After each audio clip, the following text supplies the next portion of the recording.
It's Dia de los Muertos, and today I'm making a cempasúchil out of hojas de tamal. I chose to go with sunshine orange dye, which I purchased at Michael's stores. Follow the instructions to dye. I chose to submerge my corn husks for approximately 60 minutes. Let them dry after rinsing. You can add a bit of water to the corn husks to make them more pliable. First, you fold in half vertically and scrunch up. Scrunch up the corn husk until you like the fullness. Tie a string tightly around the base to secure the bundles. Cut off the ends pointing up and cut slits on the petals, creating a more rigid effect.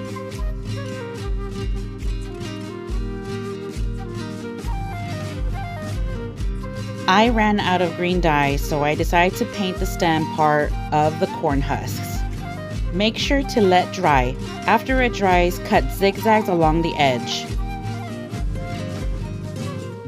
Wrap around the base of the flower with the zigzags pointing up. Hot glue it onto the base. Add a green stem wire and wrap green corn husk around the wire and glue.